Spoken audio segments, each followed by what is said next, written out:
The most realistic online racing sim ever made. This is iRacing.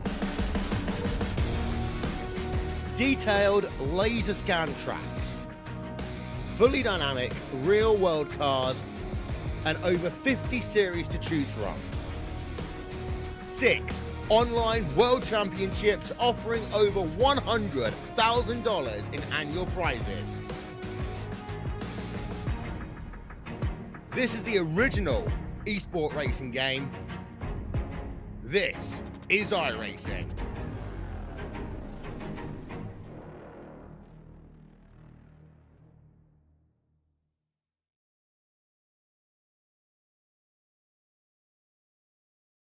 Assist to the front bumper, and he hits him again now. Ray Alfala into the outside wall. He's gonna pass nearly 3 cars down that front straightaway, and he's gonna get them all done with. What amazing! Race lead to the inside goes Logan Cloudman is gonna touch in.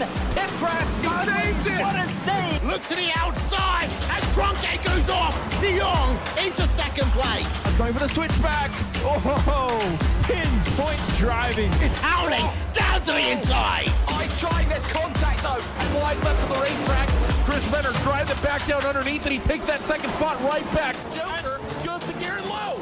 Garrett Lowe should take victory with all that contact. He's going to try and make the move around the outside the parabolica. That's not going to work, but he's going to try and get the cut back here. Get the run out the parabolica. That's beautifully done there. Michael Schumacher, there's a little bit of door banging as well.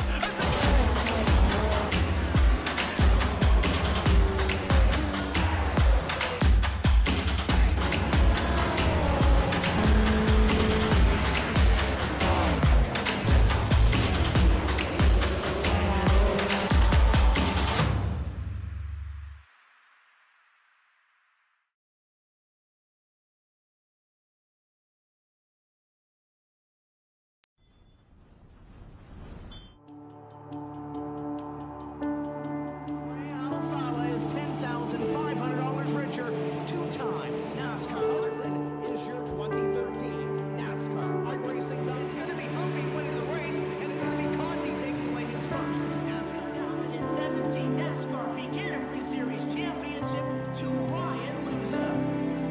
Fella is a 4-time champion of the NASCAR Beginner Free iRacing Series.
The most realistic online racing sim ever made.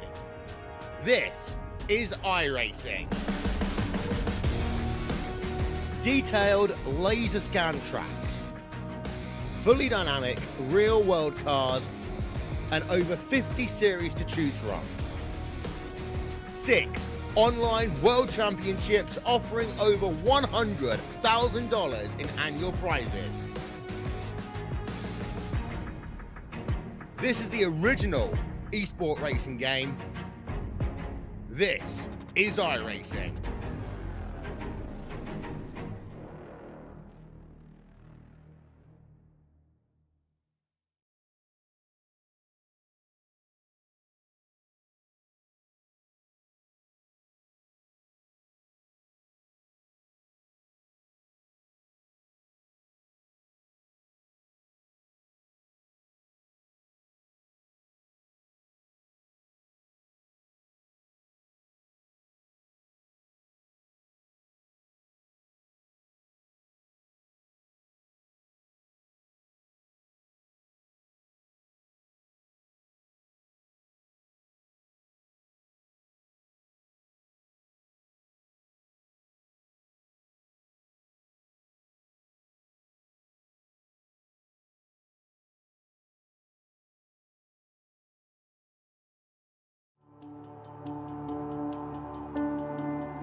Is $10,500 richer.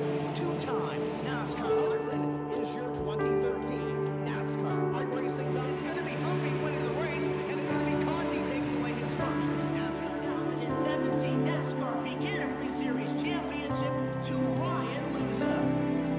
Fella is a four-time champion of the NASCAR Beginner Free iRacing Series.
2 minutes ago.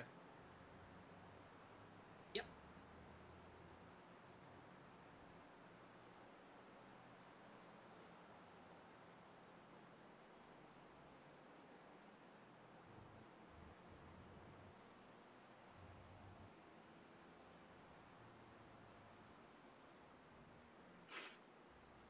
Dawn of a new era. Yep.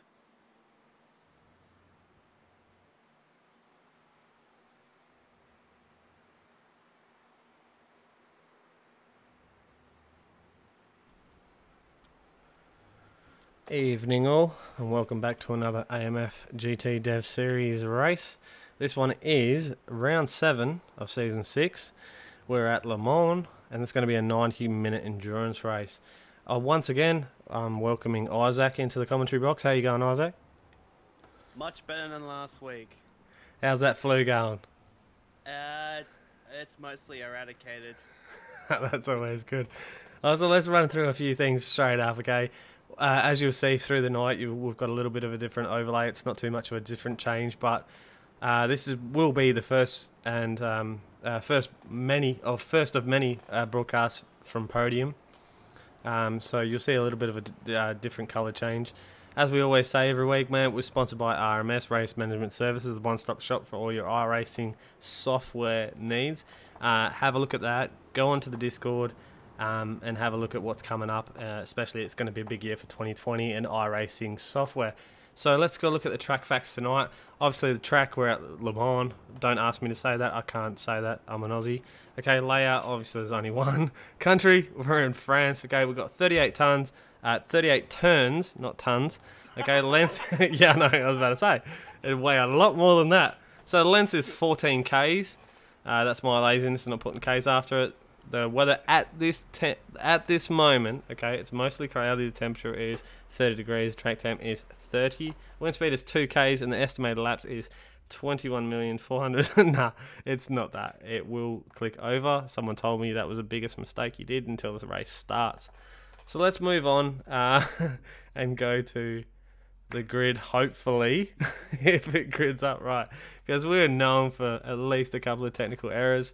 That's what happens in the whole face of learning. So, Isaac, hopefully we've got them all out the way. Fingers crossed. Fingers crossed. We'll be alright. Alright, look, the GT3 grid tonight, we'll run it through it real quickly. Okay, we've got James Wilson at P1, Steve Lattimore out of P2, Ross Rizzo coming back, P3. He was in chat before on YouTube. P4, Philip Morton, Scott Chambers out of 5th, Craig Edwards out of 6th. That's really weird to see. Liam Eagle out of 7th. He's on the point today, by the way. I was watching him in practice. He's really good. Tyler Blackburn in race when I was behind him. For some reason, it's not showing the teams. So we've got 3 errors now, Isaac. So we're going to be good for the night. Yeah, definitely we're good for the night. Yeah, hopefully. Look.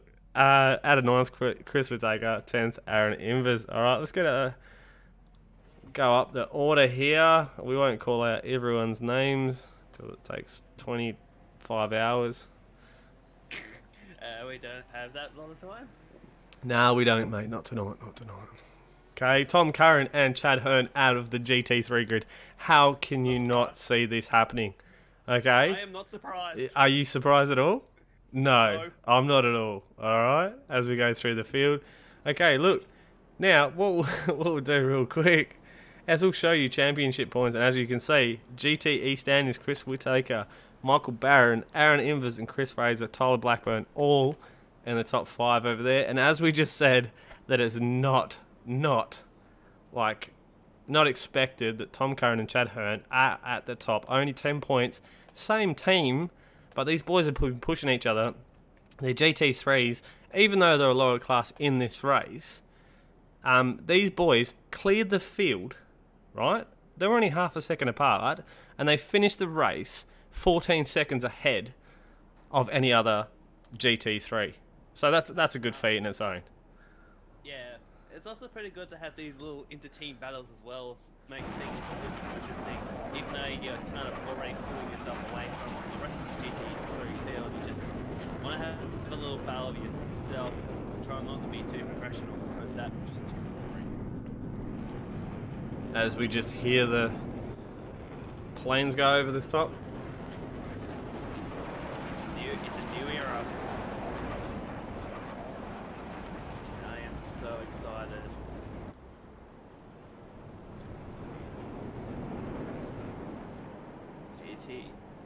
GTE cars are about to get on the way. Down the final corner we go. It's the dawn of a new era. Welcome to Podium Broadcasting. Come on. It's go. And already they got a bit of jostling down the back there. Tyler Blackburn in the race on odds. Porsche just got kind of caught up there, but it looks like it's just been a relatively clean start for the GTE. So let's have a look at what's happening to the GTE. Or maybe not. It's close. Chris Fraser and Dan Haniva turn 2. They nearly bumped. They don't need that. Already, this is a 90-minute enduro race. They do not want another incident. Well, they want an incident on the first lap. I think this feel's been really good. I've just been watching the screen. Sorry, I just put you on the GT3s at the front up there. Just give them a little bit of credit for the start there. We know the GTEs are going to get away nice and clean, but we thought we'd put it back and just watch the start of the GT3s. Everyone's got away so clean. I think that everyone's got it in their mind again that it is an endurance race, that these boys are going to play the long game. Oh, they would be, definitely. They'll have that mindset of trying and get things sorted.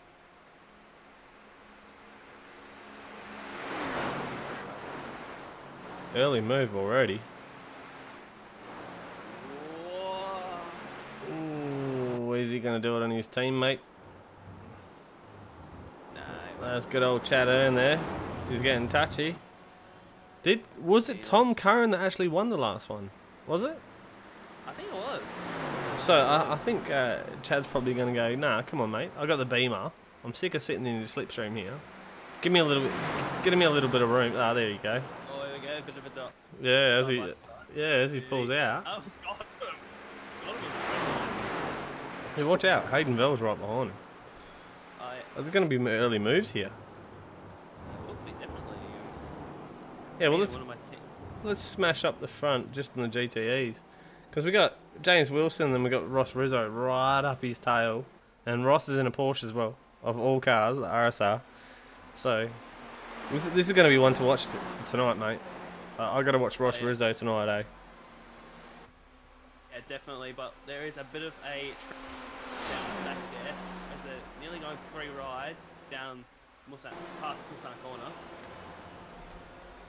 A lot of cars just lifting at the moment. I'm a little scared there might be a little they're about to come into alley. It sounds like just Valley's already all there for. Gonna get gnarly. Feel it.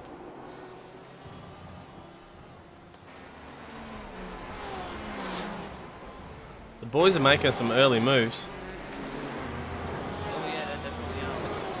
Look at Ross, just up and behind of James Wilson.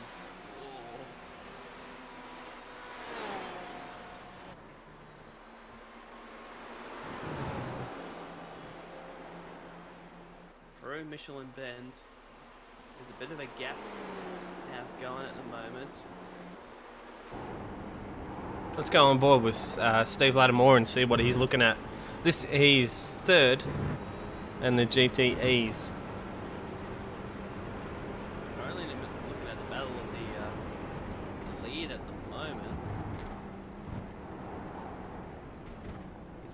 He's going to be loving this because if one of them checks up and looks like Rizzo nearly just had a little loopsy moment, just 2 wheels on the grass, no big deal. He'll try and see if there's anyone can try and coax one of them into a mistake to see if he can try and pounce the two because he's now in position number 3, but now he's being hounded by another FT1 car behind him of Phil Morton. And look at that, almost side by side down the Dunlop Bridge. And looks like it's gonna be a relatively clean deal at the moment. Just looking back at Bruce Ross as he was making some moves. I just saw that on the timing sheet there. Brucey was right up the back of them two. Let's see if I can get a replay real quick. And the moment you just got the replay, Phil Morton goes into position number 3, and looks like Steven is slowing up. Oh, it's two PRT cars. Steven's slowing up big time. What's going on here?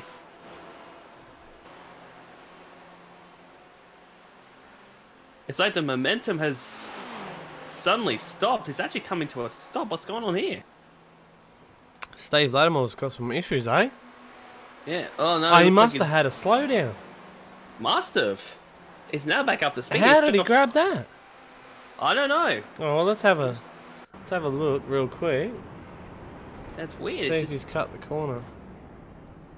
Oh, that's not more than half a car.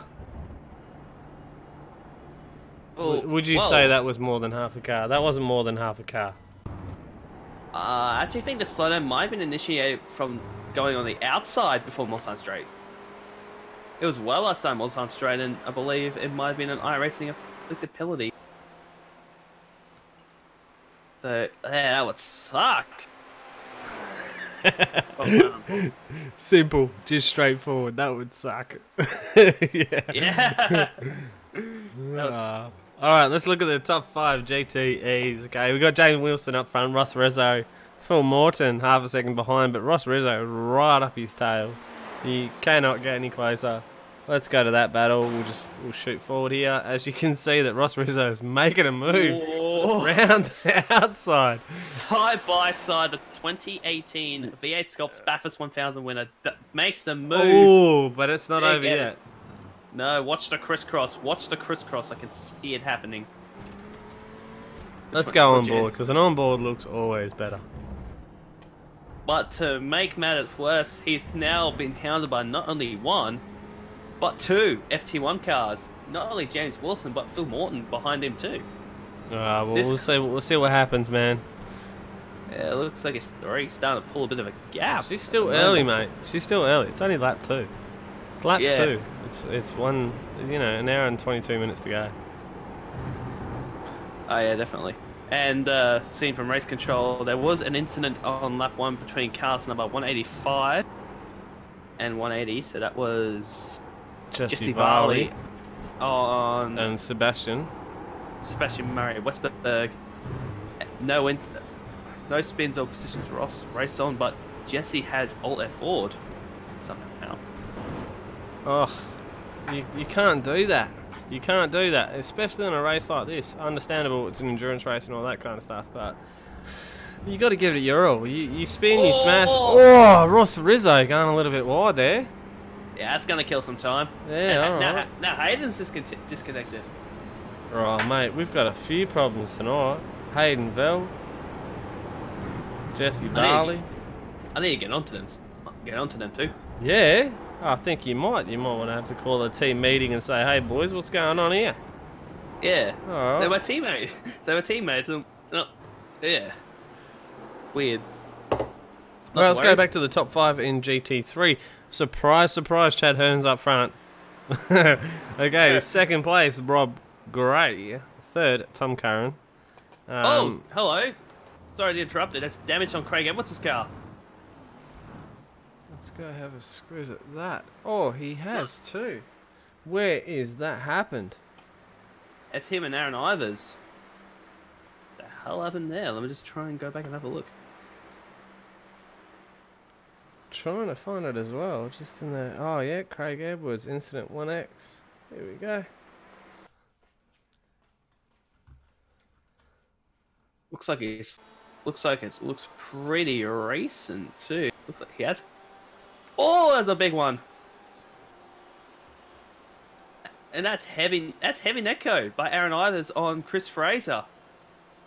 Turn Fraser around. Oh, and got a Trying bit to of watch a air. replay here, but someone stopped on the end of the track and nothing's happening so far. I've managed to pick it up. It was an incident between Chris Fraser and Aaron Ivers, a big netcode incident. Craig Edwards, the innocent victim, and all that. So that's a bit of a shame. Gonna check on what race control is gonna say. Well, as it stands, as we know, the AMF Dev Series and the endurance races, okay, there's 2 mandatory pit stops and there's 1 mandatory tyre change, okay, and you do have a fast repair. So that's the rules that we have. But Craig Edwards using a fast repair on lap 3 is quite concerning. But we know how Craig Edwards can drive, and he's usually up the front there. So it's very unusual to see him in you know, in the position that he is. Yeah, that's really weird and very uncharacteristic of Craig. We know how good he usually drives, and I think he is currently the championship leader of the AMF Enduro series. And the scene there, it's 785. That being Chris Fraser, and 937. That's Aaron Ivers, has been deemed a netcode incident. There you go. So my as we just see James Wilson make a move on Philip Morton as he touches the curb. Liam Eagle around. Looks like it might have done it on his loadsome. Oh yeah, yes he has. Locked the brakes and spun himself around. No harm, no foul.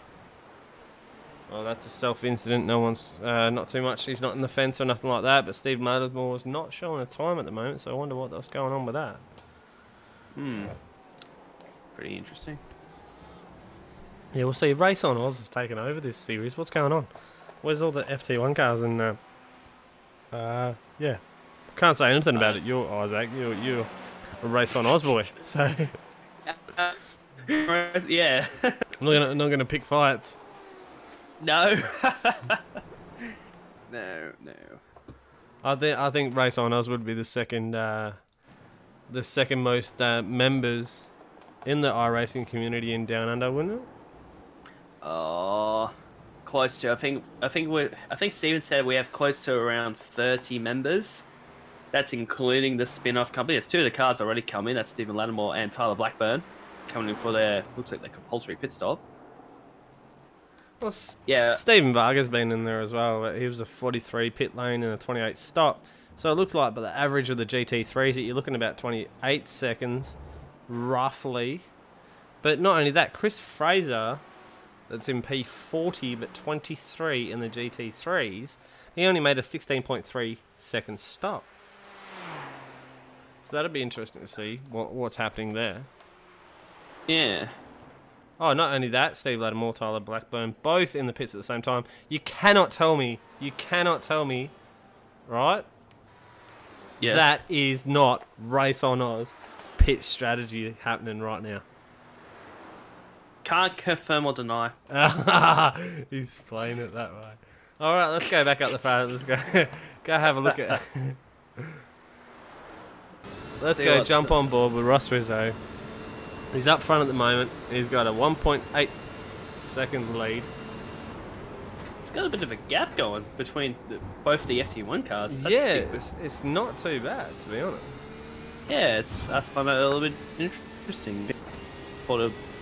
He'll be looks like the Porsches are pretty decent around Le Mans, but knowing the Ferraris might get close to Ross. Yeah, well, if you look at P2, P3, all right, we've got Philip Morton, James Wilson, both in Ferraris, and they're losing seconds per lap. Yeah, it looks like they've done a bit of a teammate pass. Yeah, well, obviously, you know, Philip Morton sent it down. James got a little bit wide, and he had to take that, but that'll do it. Oh, well, if the opportunity's there, you got to send it. And if you don't send it, then what's the point of racing? True. Is that my bad habit showing through on commentary here? This is why I'm commentating a race rather than driving a race? Yeah. Nah. Ryan Jones making a dive on another FT1 car, being Taylor Oaks. Makes a good pass, but goes wide at Mulsanne corner. Looks like he might lose that spot back to Taylor Oaks, who has a really interesting nickname on the back of his car. let's see if we can have a look at that nickname. Let's see if we can do it. Should show up on screen. But there we go, side by side.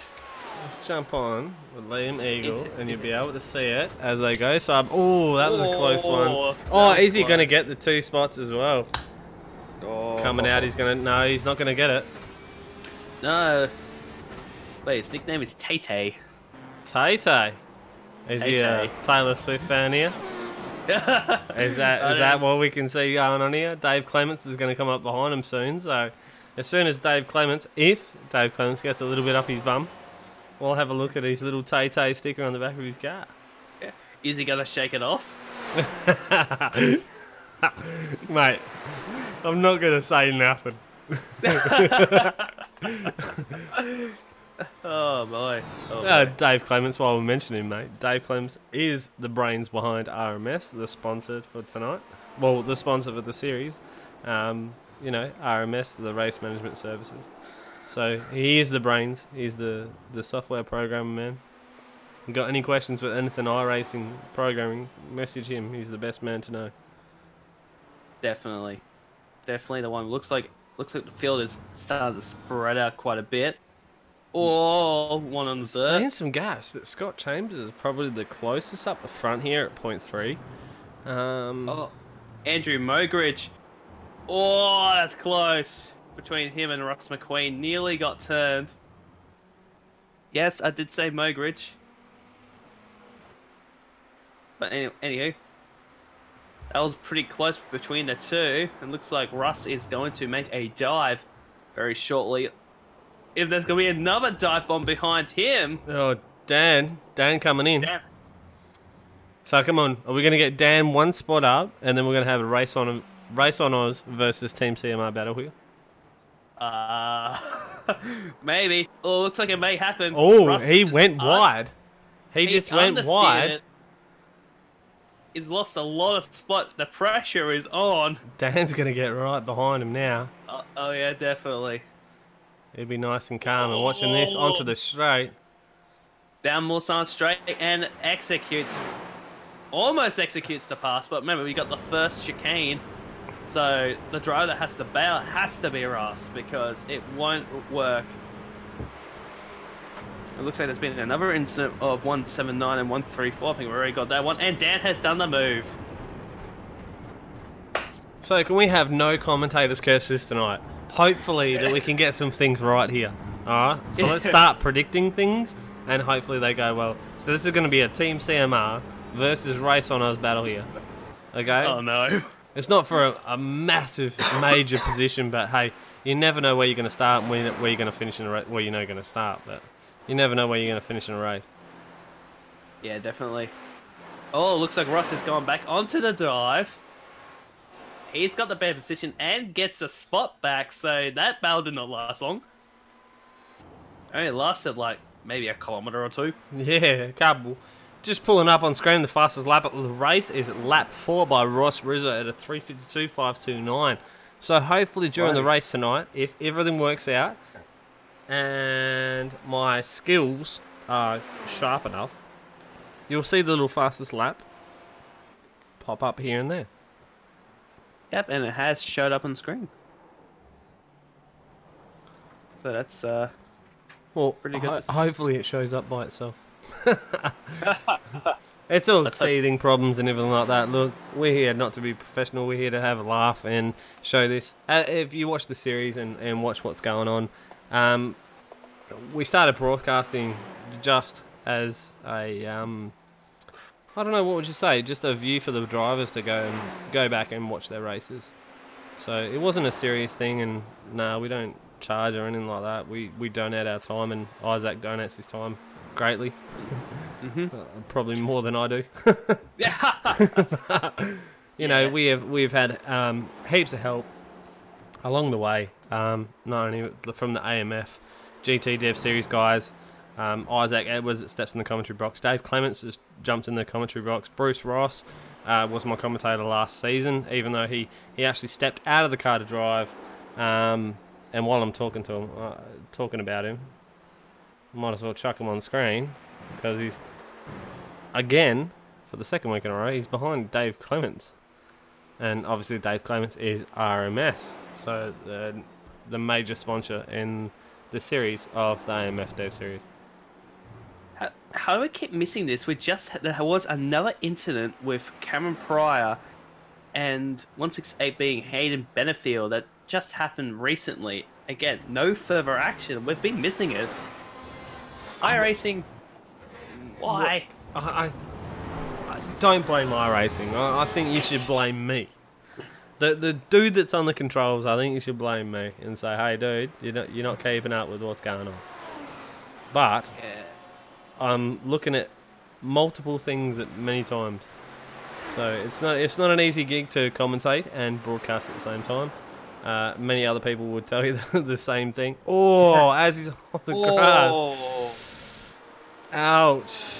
Craig Edwards and Aaron Invers. That's a bad move trying to get through a car there. Again? It's deja vu. Yeah, well that's it. Look, you've already got GT3s and GTEs mixed in. Like Tyler Blackburn for. Let's take this. He's had his pit stop, right? So he's already had his pit stop, but he is now between 7th and 8th in the GT3s. Then we look at Craig Edwards. He's down in P30, and he's got Aaron Invers behind him. Well, pretty much up his bumper, and he's between P10 and 11 in the GTEs. It is nuts. Yep, just a Steve Lattimore, as I was saying. Aaron Ivers around, looks like. Oh no! As we were just talking about it. Oh, it's a self-inflicted spin. Let's have a replay of that real quick. That was actually pretty hefty impact on there. So it might. I don't know how many fast repairs are used in this race. I think that might be 2 or 1. But if it's 1, game over. Yeah, that's definitely a hard hit there for him. Yeah, that's pretty unusual. As we're seeing, there's actually another car that's joined up between Dan and Russ, being Pat Gallo in the redback Porsche. Going down the last parts of Mulsanne Corner, Mulsanne straight into Mulsanne Corner. He's going to make the move on Ross McQueen here. He's right up the tail of him. Oh, that is tight. But you've got Dan, Russ, and Pat all in this. So to feel like Russ is a bit of a sandwich here between a Porsche and a Ford. So it's a good battle. It shows that the AMF Dev Series are balancing out these setups between cars. Because if one was favourable, you wouldn't see a Porsche, Ford, and a Ferrari all having a battle within that close. Yeah, definitely. Pretty good to see the 3 manufacturers all lined up with each other, having a little battle of its own, and knowing iRacing, there's actually might be a 4th GTE coming in the next build. Oh, that's got to be the Aston.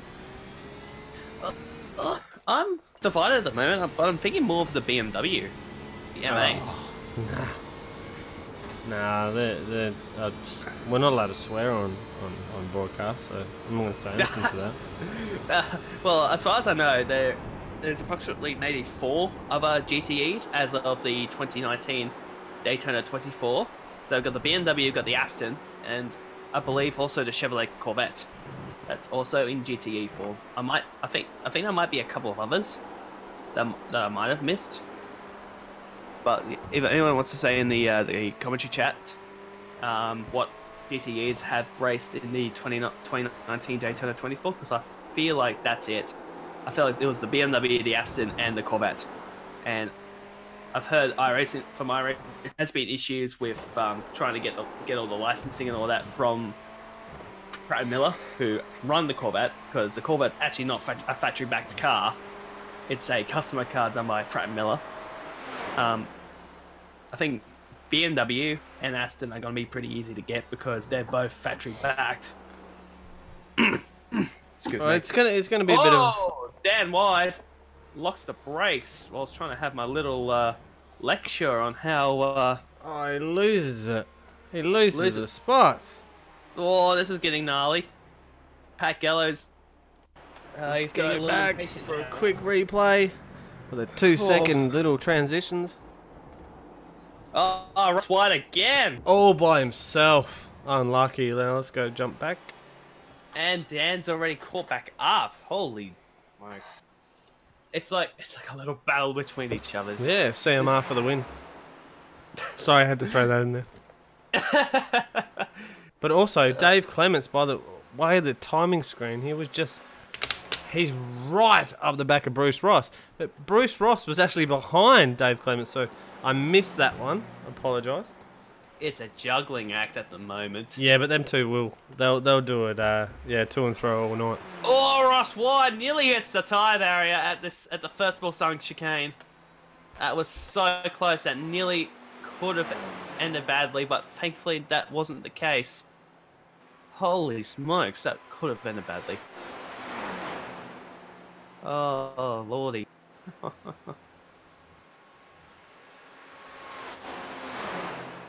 Alright. Here we go at the second Le Mans, at the second Mulsanne chicane. It looks like Russ has got some understeer issues because he's just gone wide again, loses a spot to Dan. It looks like he's just being a little bit too aggressive now. Like he's not pulling the punches. He's no longer pulling the punches. He's actually pulling the punches, but he's missing them left, right, and center. So that was a second understeer, and it's cost him out pretty badly at the moment because it's just showing that. Oh, look, brakes! And he goes wide again at Mulsanne corner. It's getting a little bit too aggressive now. There's a little bit of red mist in the air. So if I was him, I would try to maybe calm down a little, have your heart rate down just a bit. Don't be causing doing any more mistakes. Just try and be consistent, smooth and consistent, nice and smooth. Considering there's an hour to go. Yeah. Try to be a Ludo here, nice and smooth. You got to do it with accent, bro. Nice and small, thank you. That's it. Now let's jump at the front. Philip Morton. He's still hanging in there, mate. He's still on the back of Ross Rizzo. Okay. Now, as I will see, Philip Morton has the fastest lap. Go Bing, figure. bing, bing. So he is in P2, and as you can see, that he's got 5.5 seconds already on James Wilson. So the move that they made before, probably about, what was it, lap 5, lap 4, that when Philip Morton went around and got past his teammate James Wilson, he's on the charge, mate. Yeah. He's on the chart. So if I was Ross Rizzo, right, I'd be watching what's going on, Chief, because you got a feather coming right up your bum. Yeah, you've got the shield and the prancing horse. What will be your bets on? I actually think Phil might get a move on at the moment because it looks like Ross has got a little bit squirrely coming out of that corner, coming into Mulsanne Straight. Well, look at the stints, mate. They've done 8 laps. Okay, 8 laps around here. You know, it's not a small feat. Okay. No. Even though there is long straights and all the bollocks, but you're still hard on the brakes and hard on the tyres. But these are GTE cars. You can do multiple stints on these cars. So there's no way that you should be understeering or oversteering because of your tyres. Okay, that's driver's issue. As we see there just then, Ross Rizzo locking the front right. That's driver issues. So everyone's just pushing a little bit too hard, a little bit too fast, and as we're on board, far out, are we actually going to see the move happen here? Done. As is side by side. Maybe. Let's see what happens on the next corner. As soon as the internet Phil sorts got- itself out. That pass done. Oh, it's kicking the Phil- shit. Everything's going wrong. But hey, it happened. Yeah, then what can you do now? You just have to be behind Phil. As Now to I be said, behi- he's on a charge. Philip Morton is absolutely on a charge. Yeah. Looks like the tyres may have just come on the optimal tyre temperature and it's absolutely pulled away. It's just, yeah, he's now putting a bit of a gap over Ross, who might have maybe shot his tyres a bit. But it's not that. Look, we got to watch the times, okay? We're only focusing on 1 and 2 cars at the moment, right? But in a race like this, and Ross Rizzo's experience, if your tyres are a little bit, let's say, degraded, someone's putting the pressure on, and a long track like this that you need that aero, wouldn't you let him go? And just sit right behind him? I would. Like, personally, I'd do the same thing. I'd say, look, I've pushed a little bit hard to get my gap. There, he did. Like, look, Ross Rizzo did start. Let's see what position he started in. If I'm smart enough to figure it out. He started in P4? Yeah, I think it was. I think it was P3 or 4. Oh, no, he was in second. He was in P2. So this is actually 1 and 2. Ah, there you go. Yeah, so Phil Morton already pulling out a gap, but when they go around the timing loop, we're gonna see how quick their lap times actually are. all right, let's go. Let's jump through the field because we have the time. It's a long race. We've got 59 minutes left, and it's only lap 8. All right, James Wilson's out in 3rd place. Let's change the camera here so you can actually see what's going on. Bring up some telemetry. All right, James Wilson. Obviously, James Wilson and Phil Morton were having that battle before. There he is, 5.8 seconds behind. Whoa! Chris Whittaker in P4. Nice and cruisy position that he is. So Phil Morton's done a 52.4. Ross Rizzo's done a 53.7. So that's a loss of nearly 1 and a bit seconds. 1.2 seconds. But still, for the best lap, is a 51.7 by Phil. Yeah. Well, we'll see what happens. Look, they got to make 2 pits still in 58 minutes. And trust me, like the guys that pitted first, hint, hint, nudge, nudge. Craig Edwards, Steve Lattimore, Tyler Blackburn. Hint, hint, nudge, nudge. Are probably on the best strategy. Yeah, because you do have to take, as we said, compulsory. Did I see a headlight spin? Or was that just my imagination? Oh, no, it was just Ryan my imagination. Jones is in the pit now. That's my imagination. I thought someone spun, but it looks like it was one of the stage lights. Oops. I think it's kind of cool having it at night time though as well. We get these nice lights and nice little things. Like, we had conversations during the week to see that, is it going to work well? Is it going to be alright for the broadcast to have it at night time? But I think it's really fine. I don't see that there's any issue. Do you, Isaac? I think it looks pretty. Yeah, it does. It looks like iRacing has optimized Le Mans for day-night transition. I know they've done several tracks to be optimized for day-night transition, that being Le Mans, I think the Nürburgring is as well, and I forgot. Daytona. Daytona, that's the one. That's the one. There will be a new Daytona track. Actually, I don't think it's actually a Daytona track. I think they've updated the 2011 track to have the Daytona Rising building on it. That's correct. It's just an update. It's not a new track as such or anything like that, but it's new to iRacing, and everyone knows in iRacing, if you want anything new, then hashtag Sue. Yeah. So it looks like the first part of Season 2 build has been confirmed being Daytona Rising. We get the new GT3 as well on March 5th. Tyler Blackburn just taking a bit of curb there. Ouch. That's my teammate too. And March the 5th, how about that? That's my birthday. Just about to say that, mate. That is your birthday. It'll be 20 years young, and how about that for a birthday present? 20 years young. Yeah. Oh, who is that? They're getting close. Tyler Blackburn, I believe he might have hit the guardrail. Let's go on board and have a look at this. He did too. Look at the back of that. BRT. Who's that? That's Tyler Blackburn. It's just gone wide. He's gonna take the chute. It's gonna kill him. Ouch. Yeah. Not only that, He was in a battle with a GT3 car.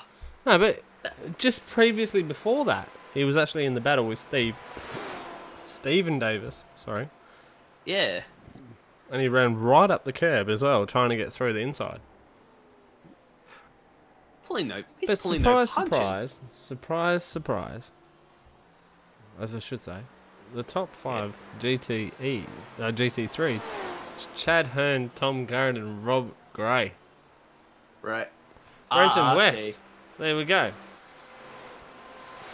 Even that. If you want to go back to the championship points, who do you think the top 4 are? The same. Curran, Pretty much. Hearn, Yeah. Gray, West. So. You can't separate the 4. But obviously the Beamer's doing a little bit better than... The Audi. Oh, that's a 9.6 second gap. Now, all we've seen is Chad Hearn and Tom Curran absolutely pushing hard this season. And I mean it. Absolutely pushing hard. And if you know Tom Curran you would know from sim racing giveaways on Facebook. That's where I initially met Tom. And then he kind of gave that up and passed it on and then moved into... He was on the racetrack more. So it's good for him, but he's really pushing hard this season to develop his driving. Definitely. As much as we would say, it's the AMF GT Dev Series and Ryan and that do a really good job at the Dev Series, that they still promote that the fact is that even you can see this competition racing, they still promote the fact that we're developing drivers in the series.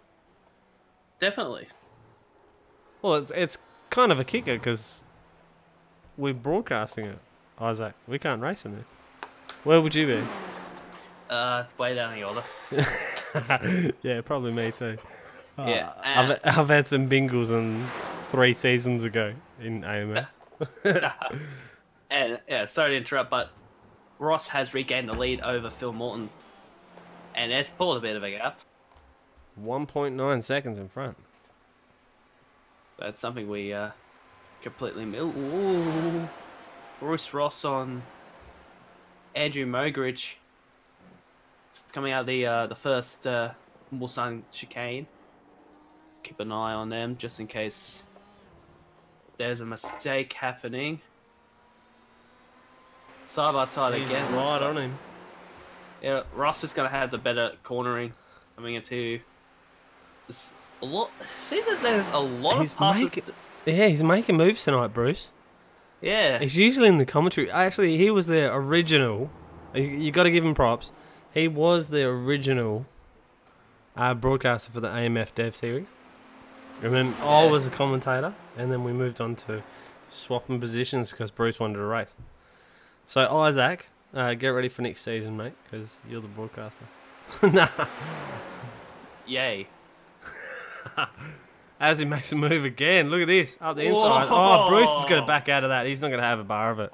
He's going to let him have it. Yeah, let him have it, let him have it. Yeah, but this is the same thing. Look, these guys are going to wind down the clock. We're going to see the most action of this race in the last 5 minutes. Okay, it's always going to be who's going to get the slipstream, who's going to get the best run out of the corners. Oh, and look, he's back at him again. They're all crossing around like violins. That's it. It's Le Mans. That's it. Whoever gets that little slight 1K advantage of coming out the next corner onto a straight, that's what matters. Now, obviously, the AMF Dev Series is a fixed setup race. We have people that do these setups to balance these cars to make them exactly the same. And they do put a lot of time into these setups. So, yeah, it's interesting to see 2 Ferraris going chop to chop. Because that's on driver ability, not on car. Yeah, definitely.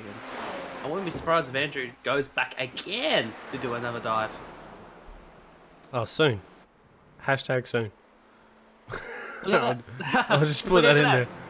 Hashtag soon. I think that's what it's going to be.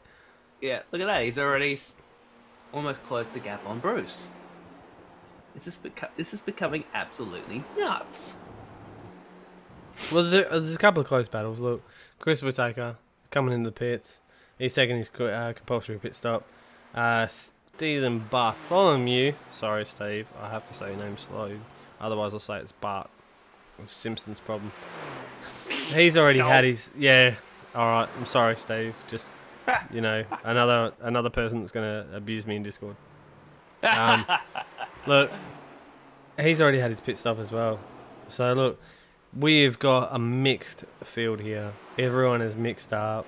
We've got Tom Curran up the back of Tyler Blackburn soon. But that's a GT3 and a GTE because Tyler Blackburn is actually in a GTE. Tom Curran hasn't taken his pit stop yet, and he's in P2. P2 in GT3s. See, there's too many GTs here, mate. Oh, Zach, I keep messing up. It's confusing. Oh, it does sometimes. You look at so many numbers all night long. Yeah. See, what's that? What's that? What's that? Ah, bugger. Missed it. Yeah, pretty much that's what it's like. But surprise, surprise, Chad Hearn, Tom Curran still up the front. And 1-2 in GT3s. Craig Edwards though, he's coming back. What do you reckon about him? Isaac? Looks. I do have hopes with him. If he starts crawling back, he'll definitely be up there. Well, the way he drives his car, you know he's going to be out there. Yeah, definitely. Without a doubt. I see you get a drink quickly. I'll be back in a minute. No worries. Well, hey, let's take the time. Philip Morton's got the fastest lap time of the lap. Let's jump on board with Philip Morton for one lap. Well, not one lap, because it takes ages. Let's jump on board.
Alright, went for a lap. That's long enough.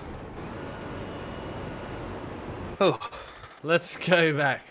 Okay, Chad Hearn still on the top 5 of the GT3s. Let's go through the GT3s. Chad Hearn, Tom Curran, Brenton West has made the spot up. Brenton Young is following him up. Brendan, sorry.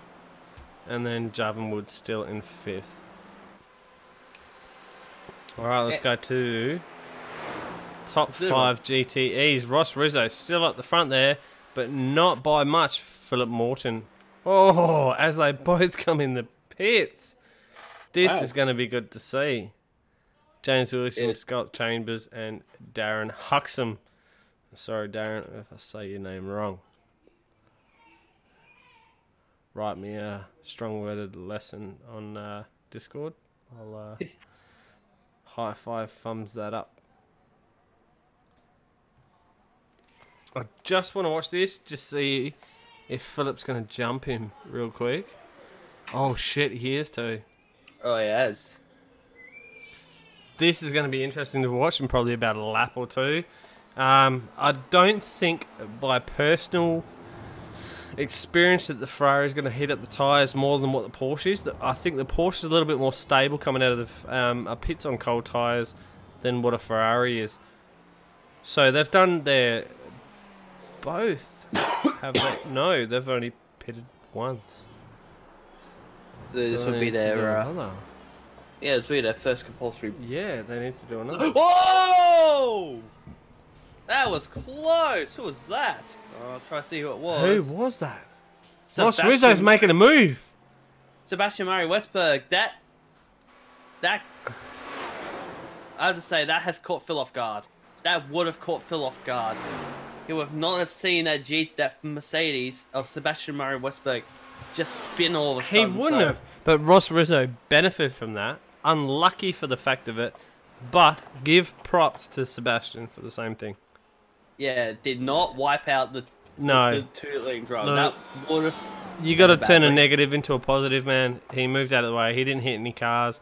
He saw the leaders coming, man. He would have, you know, let's say it family friendly. You know, he would have pooped and went, oh no, and got out of the way. Okay, so come on. Fresh undies for Philip Morton, please. Yes, but Philip Morton would still have that little bit of ow that hurt because he did get out. He jumped him in the pits. His car did drop. You know, his car did drop a lot quicker than what Ross Rizzo's did. So, ouch. But he's dominated this race so far. I'm sorry to say, Ross Rizzo has dominated this race so far. So we'll see what happens at the end. Phil Morton's just got to lick a stamp and send it. Oh yeah, it will send it. It will send it soon. I can tell you that. Well, look at this. Look, his teammate James Wilson. Bang. Send it on your mate Andrew. Just as we speak. FT1. Giving it a bit of a crack tonight. Yeah, they definitely are. But here's another one. Dave Clements, 5th. Yeah. Chris Edwards, 8th. Already done his pit stop. One of them. Back up. Yeah, one of them. Oh, James, a little bit too much on the curb. That's gonna. Still gotta watch. I still gotta watch. All right, Craig Edwards has done one pit stop, and he's on 10 laps of tyres.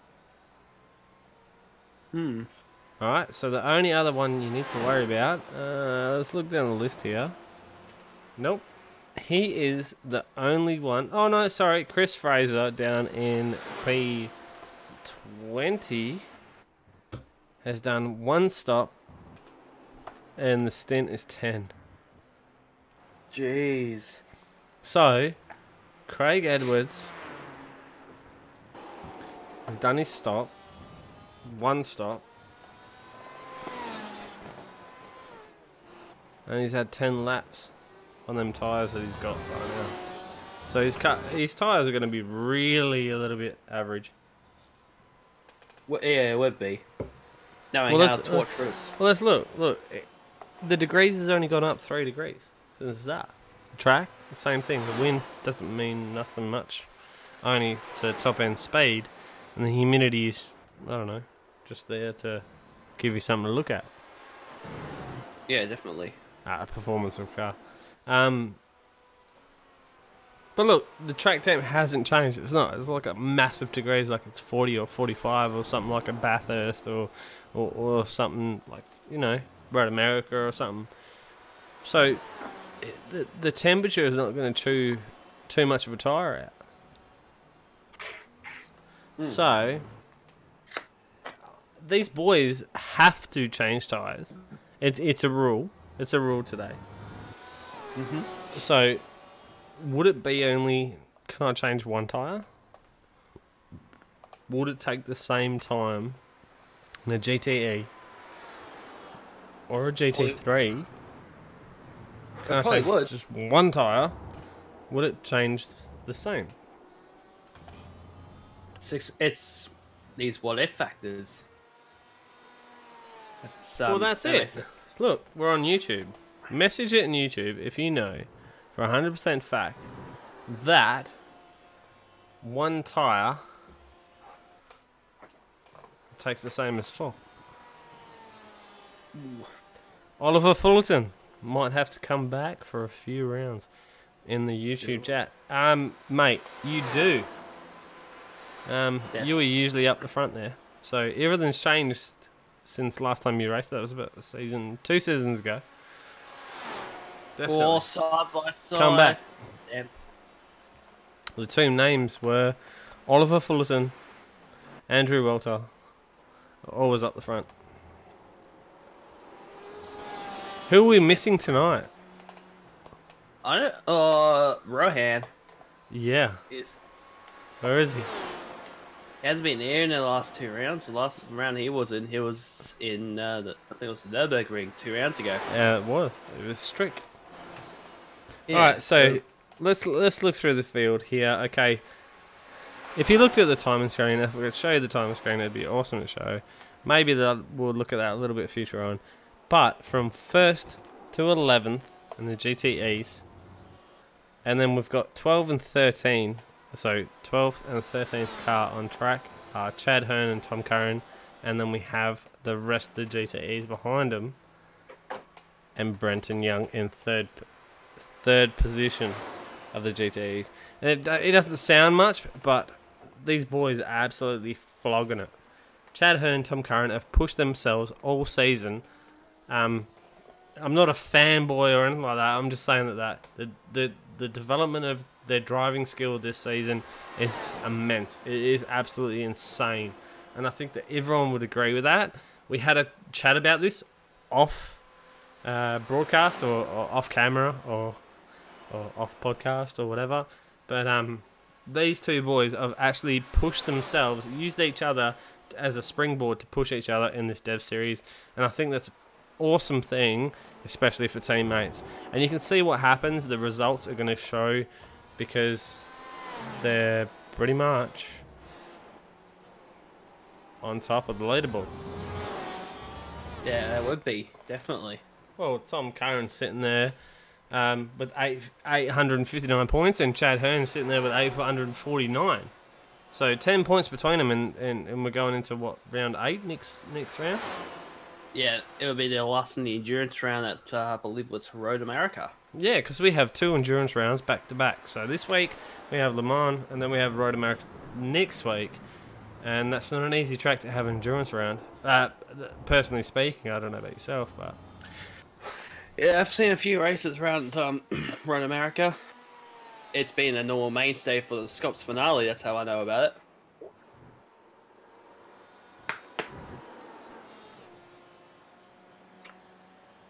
Kind of reminds me of like Sydney Olympic Park in Newcastle, how their street circuit's just a little bit tight and technical.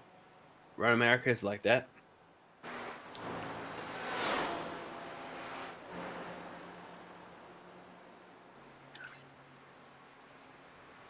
Well, that's right. Scop starts this weekend, doesn't it? Next weekend. Next weekend. At Montreal. Ouch. That's good. I think we need to JP, this is for you, mate. Hashtag bring iRacing down under. We need a little bit of more Australian tracks.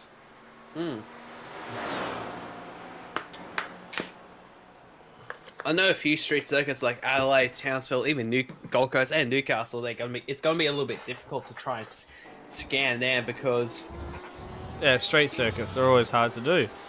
But yeah, I understand the whole thing of iRacing wanted to be a business, and if you understand the passion or the history behind iRacing, and if you're ever a young kid, and obviously Isaac, you're a little bit younger than I am, if you understood the game of Indy 500, that everyone loved the fact of just having a red car. That's what you had to build up to. You know, that's the same company that owns iRacing today. It's also the same company that NASCAR raced in 2003 season. Well, that's the thing. Look, NASCAR's taken serious. Esports is moving on its own. Okay, and especially in Australia, that esports is going to be a massive thing. It needs to. I think it needs to a little push itself. I don't think iRacing is going to be there and such. It like the quality of the driving, maybe not so much the graphics. I'm not bagging it out here. I'm just saying, honest opinion, that you've got Forza that's shit. But you've got other things coming through the works here that people are sponsoring because of money, not by quality.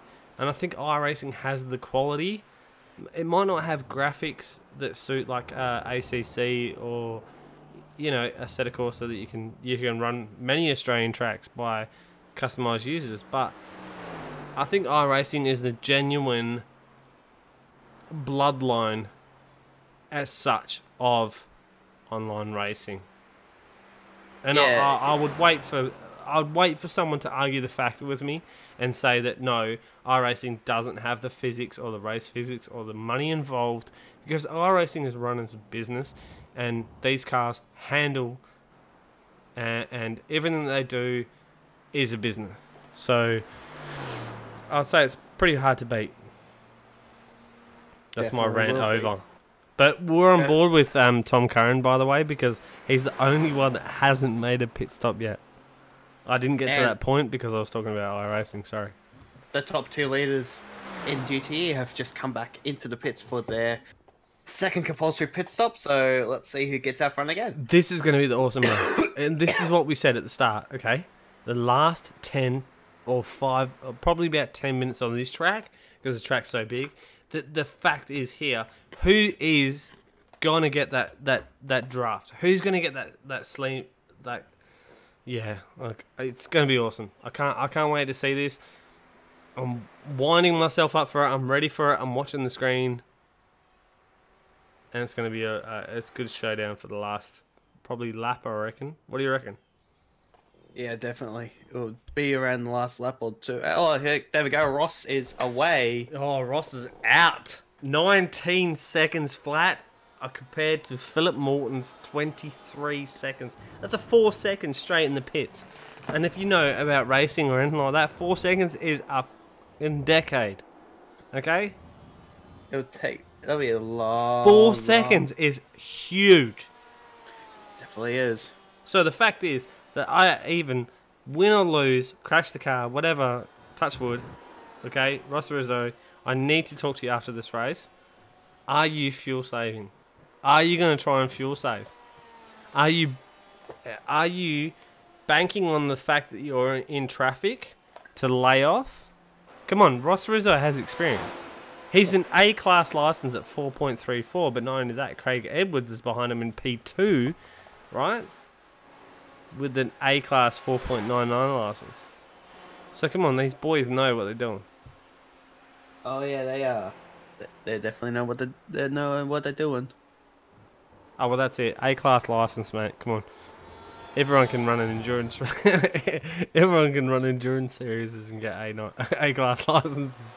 But we know these boys from V8s to GT3s to everything, mate. They push hard. They know how to pedal. Oh yeah. Well, in commenting on that, we have a few classes in the AMF Dev Series. We have amateur, rookie. Oh, as we see, someone smashing off in front of him. Who was that?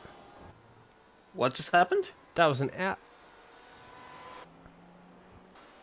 Was that Cameron? Looks like Cameron's just gone back onto the track. Yeah, it was Cameron. Must have got spooked. I think it was just a bit late in the day. Yeah. Ah, yeah, nothing much, nothing. Yep. Awesome.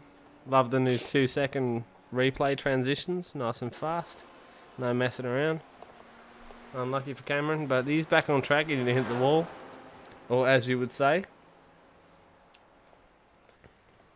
Daniel Page, P15, coming out of the pits. He's done his second compulsory pit stop.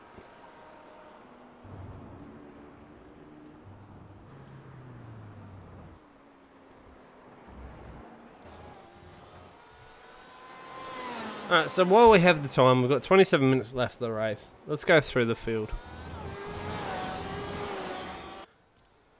Top 5 GT3s, Ross Rizzo. Craig Edwards is right behind him, but don't forget, Craig Edwards has to pit again.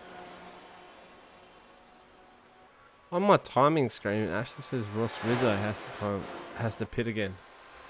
Is there any way we can verify that through race control, Isaac? What was that?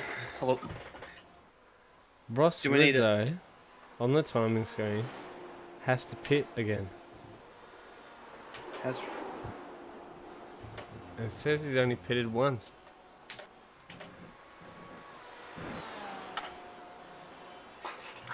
I just did it and should be getting a response very shortly. Ross Rizzo now has the fastest lap. Lap 14, 350. 350.6. Holy So smokes. that is 0.7 faster than Philip Morton's lap, when Philip Morton was right up his keister. Oh yeah. Craig Edwards still needs to play a little bit in this, and Chris Whittaker. See the thing with Chris, mate. He's awesome at endurance runs. He's done his second pit stop, right? Even though he's 42 seconds behind, he's done his second pit stop. He'll aim for what he can get, and he'll drive that car 110%. I've seen him drive a Mazda around Bathurst like you wouldn't believe. Yeah, that would be the... Yeah. So I haven't got anything back in terms of for us, but I'll keep an eye out. Keep my eyes peeled to see what the update is. So let's rock through. Alright, the first GTE, Liam Eagle, is the one that still needs to make a pit stop. He's in P7. Then we've got David Miller that's right behind him. He needs to make a pit stop still. Dave Clements still needs to make a pit stop. How many RRT cars are in this race? Must be quite a few. I think I might have to send some messages out and say, hey guys, Team CMR, you better pull your finger out. Looks like Craig Edwards has jumped up a lot of spots. He's currently in position number 3 and currently on the backside of Phil Morton. Yeah, but that's what I was saying at the start. Is it Phil Morton? I was surprised. No, it's Chris Whittaker in front of him. Chris Whittaker. So, I'm surprised that he's that far down on qualifying.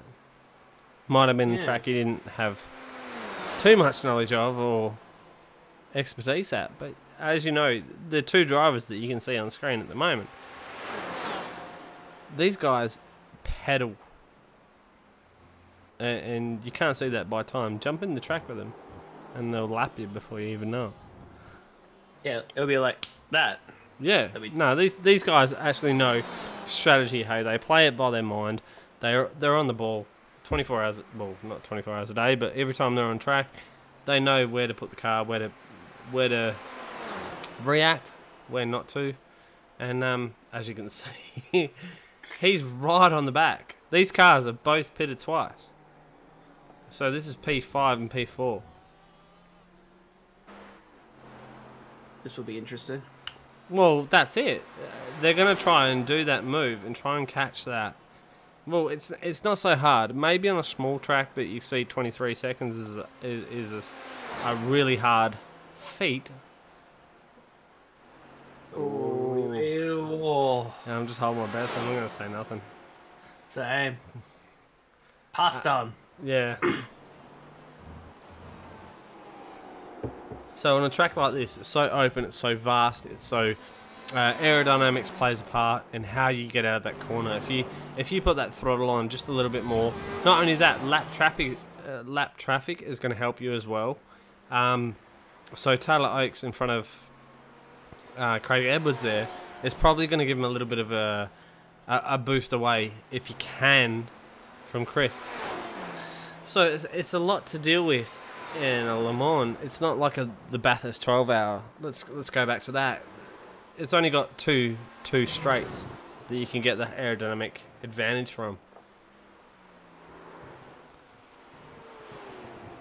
As we're going to hear some tyre squealing, I was waiting to see a fence. Yeah, I was waiting for you. He's in the fence. Yeah. No, not in the fence. Alright, let's keep going through the field. Okay, Chris Whittaker, obviously in 5th position. And we'll hide that. Scott Chambers, 8.59 behind. He's done his second stop, so he's done his compulsory stops of the night. Liam Eagle is the first of the GTEs not to do his second as he comes into the pits right now as I speak. Is that commentator's curse or what? That's not a curse. Oh, I don't know. Steve Lattimore has already done his second. Dave Clements. He's getting hounded. Yeah, but he's still on one pit stop.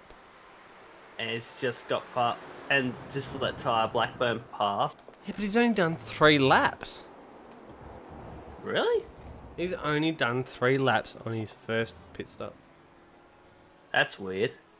And now he's getting hounded by Cameron Pryor, who's just gone off. Oh, that was close. That was really, really close. Nearly ended badly. Let's go back. Let's go look at some GT3s. Okay, Stephen Varga. Okay, is one of a couple of cars that's done 3 stops. So obviously he's had an unlucky night, but he's still running in P6 in the GT3s. In front of him, Jeremy Clark in the AMG has only done 1 stop.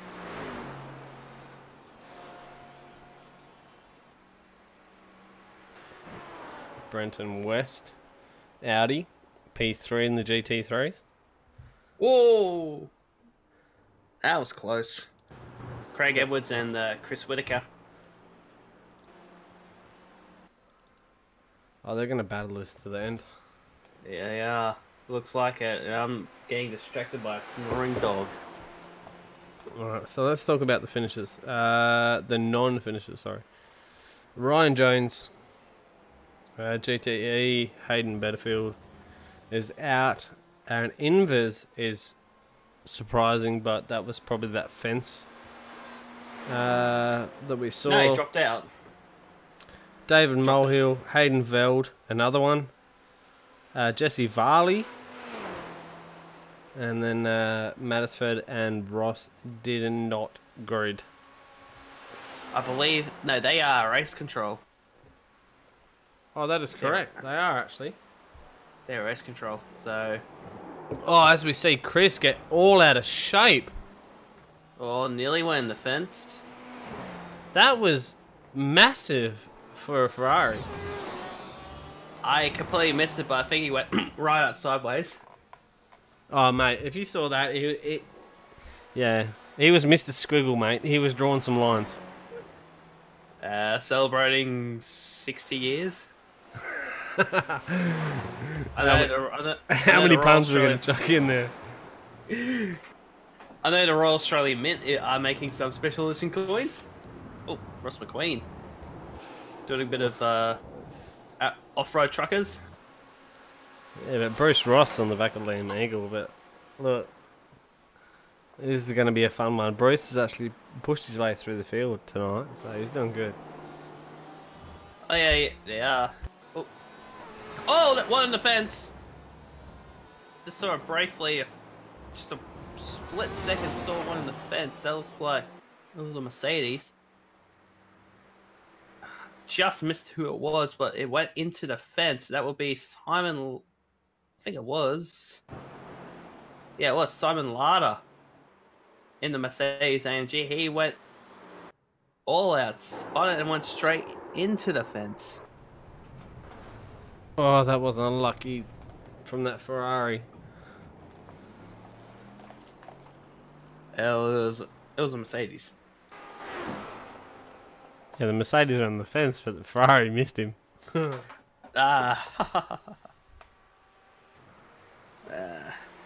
That'll be a close shave to whoever that was behind him. I gotta see who. Yeah, I gotta find out who it was. So can't really see who's who because it's so dark. Yeah, it's a bit dark, eh? So the boys were saying, oh, it might be a bit dark for broadcast. Oh, no, it should be right. But the only thing that stands out in the broadcasters at night time would be these Fords. Like, if you see the side of a Ford and you go and have a look at the lighting on these Fords, it is exceptional. It looks awesome. Okay, I just got confirmation from Race Control. Ross Rizzo has done both his compulsory pit stop. He's good to the end. Yeah, because my timing sheet only says he's only pitted once. Dave Clements is the only driver not to have completed his second compulsory pit stop. He's currently in position number 9 and is currently hassling the leader of GT3 being Chad Earn. No, position 11, sorry. That's Sebastian Murray Westberg.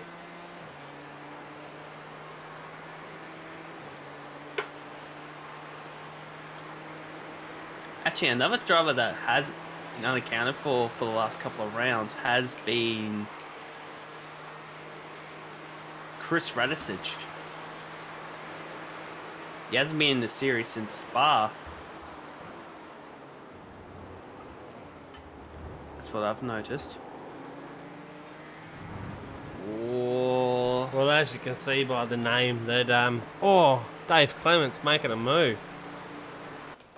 Definitely making a move and gets it done, but behind him is Tyler Blackburn.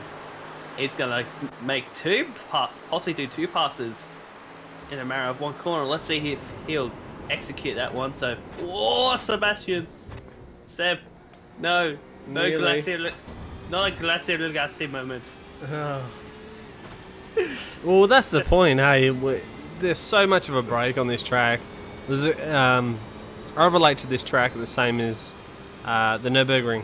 So there's some long straights, and you kind of, especially in an endurance race, that people don't, that like the non-sim racers won't understand the mental fatigue that actually happens being a sim racer.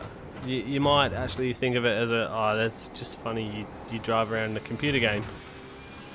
But the mental fatigue that happens, that these boys will be feeling right now.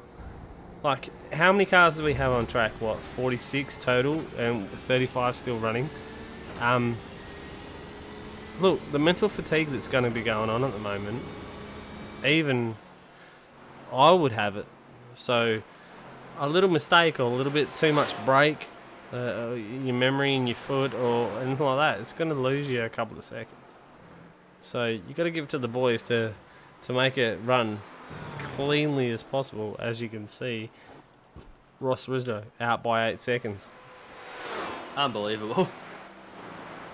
You know who's coming in here. He messaged in chat, in YouTube chat, before. So he knew he was coming in here to have a crack. He was going to come in there, you know, I'm going to give you a 3-hit combo, left, right, good night. Yeah, because Yeah, that's it, man. He knew that he was going to give it everything he had. And that's the Oh, same yeah. thing that, look, you know, we've had a few people leave or crash out or whatever, but you got to give it 100%. And you got to give it 100% of the time.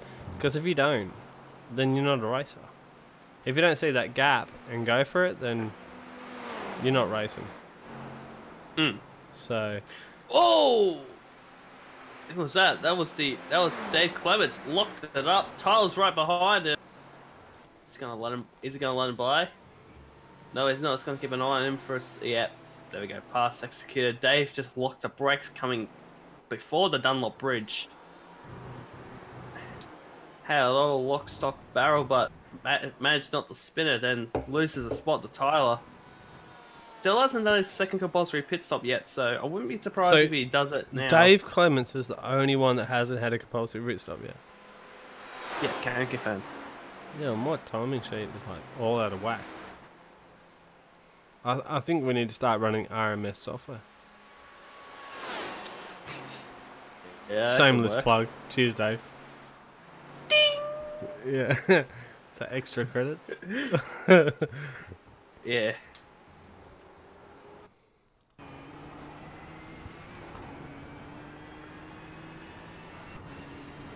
It's not too far behind Tyler though. Oh, yeah. There's a massive spread though. Oh yeah, there is a big spread. Because if you look at the track map, the cars are mixed left, right, and centre. We've got a couple on Russ McQueen done 3 stops. What's going on, Russ? Stephen Varga 3 stops. What are you doing, Steve? Who's had the most pit stops? Well, we've got 2. So we've got Stephen Varga on 3. And we've got Russ McQueen on 3. And then we've got Sebastian on 3. Ah. That would make sense. Oh, Phil! Very wide coming from into Michelin corner. 4 abreast. I mean, 4 in the air. Nearly gets it loose, but manages to recover it pretty good. That's the thing you're talking about. That's the mental fatigue. He'll probably be starting to feel fatigued and start to make It's the simplest mistakes. It goes down to millimeters. It is. It's millimeters. So you can run laps as in practice, but it comes down to millimeters. Like in a race or in a practice, you don't have that stress, you don't have that pressure, you don't have that on your back. But when you run in a race, like look at the guys that did 24-hour or the 12-hour. It's huge amounts of stress. It would. Like, It would. 1 second a lap is safer than 45 minutes in pits. But these guys now are looking at this as in, it's not an AMF Dev Series shootout race like we usually have. Like, we can have clean races that are no dramas and everyone just runs perfectly clean, or we can have races in a short track. Like, look at the races we've had on short tracks. Like, it's insane how much moves or crazy mistakes have been made. Even look at last week's. It was crazy. It was. 10A, 10B was just, that was it. It was on point. Everyone was like, oh yeah, 10A, 10B. If I can get a run out of the last 9, then we're sweet for that. But they weren't making moves. But this one, Le Mans is a different kettle of fish, if you would say. It's all about how you get that run out of that last corner. How do you get that pressure, that speed? How can you just get that little bit of slipstream to move? As you can see, that if anyone makes a dive or makes a move on any of these corners, all that we've seen all night is people move over and let them have them. Because they know if you take it wide on the next corner, as we see Simon Ladder just pull up a little bit and just give a little bit of respect to the GTEs, That's AMF Dave series for you. Yep. I actually got a comment aimed to myself by Daniel Page. How do you say Tyler's last name? Tyler Blackburn. Blackburn. What? Why? Did I say anything different? I don't know why, but I think I've got the Race on Oz curse on me again. Yeah, you gotta stop talking, otherwise they're gonna have a little bit of issue. I think Steve Lattimore's gonna send you a little bit of a PM later, like, hey, Isaac, watch it. You keep talking, we got problems. Now, look, as you can see, though, it's not a major thing, but the track has actually cooled down 1 degree. Drive-through penalty. Oh no. 357. That is Darren Huxham. It's just been received a pit lane drive-through penalty for causing a collision. Ouch. Must have missed that one as well. Yeah, so did I. I didn't see nothing on the. I'm watching the times, and the times are, the boys are pretty spread out at the moment. Yeah. The only one of us, Russ McQueen, is, but he's GTE, upper GT3, so you know, Brenton Young. Let's prove how the. Ouch! As you go a little bit wide there. Let's prove how the AMF guys do it, you know? Yeah. But surprise, surprise. Let's have a look. Top 5, GT3, Tom Curran, Chad Hearn. Dude. We're just gonna, yeah, I think I should change that for next broadcast and just say, you know who. You know who? Yeah, with these two. I think Chad Hearn. The Beamer's in second, so I think the Beamer needs to, you know, come on, Chad, pull your finger out. Yeah, get the Beamer up there. It's a little bit lighter, a little bit better on the corners, but obviously the AMG's pushing a bit on the straights. Dan just said it was just staring around with me because knowing I've spoken to them after the broadcast. The guys at Race on Oz been spoken to them at the broadcast. They seem to be just having a bit of banter afterwards. Yeah, well, why not? What? It's the whole point of it. Everyone's here to have a laugh, and the boys will watch this back and whatnot. But let's look at lap times. The BMW, right? Let's look at the best lap it's done. Is 0.2 of a second slower than the AMG of Tom Curran. Wow. Alright. So that's just saying that all these AMF guys, you know, they go through this every week. They test these cars out 100%, and there's a lot now to take on account of the GTEs and the GT3s now. There's like what, 7 cars? 7 cars that they have to make legit the same. Yeah. So it's a hard feat. Now, take that into account if you're watching this. Can you go and make a decent set for one car? And it takes trial and error. Yeah, but that's it. We have, no joke, 6 days to produce a set that manages the whole entire field. Yeah. That's pretty technical. Definitely is. Alright, let's go through the order. Everyone's done their pit stops, but Dave Clements is still not pitted yet. So, Mr. RMS himself. And he's to take that forward into the pits. Come on, Dave. You don't have long.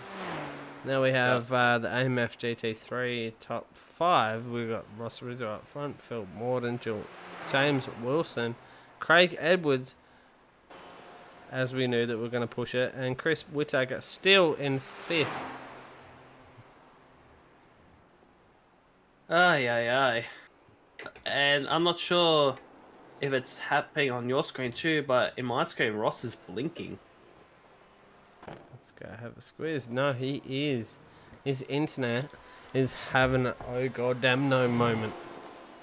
The oh hell no. Oh hell no. Yeah, the Whoa. oh hell no.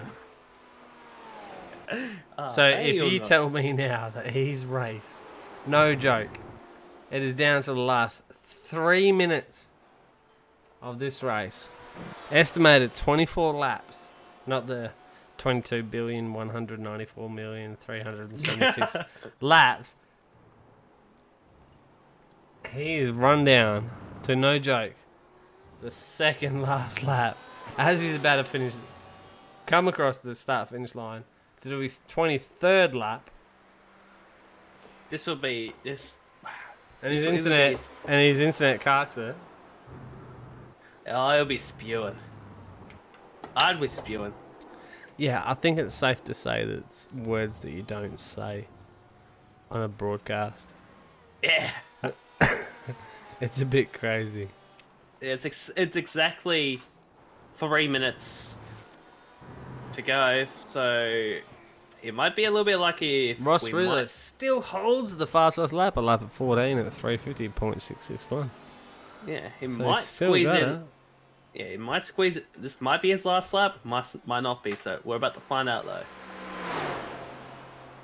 I'd have to say it's got to be the last. It's Come so on. close. The pit difference in time with 19 depends to 23 seconds. Come on, he's hoping. He's hoping. If he does not, if this is not the last lap, I don't think he's going to have the fuel. That's something we haven't really talked about lately. That's fuel. Once if they start coughing. I don't think if Ross Rizzo does not get the white flag in a 1 minute 31 seconds. Let's look at the current time. 1:33. We've got 1:24 to go. That's close. And he's got 11 seconds. So he has to slow down. He has to slow down. Oh yeah, he'll have to.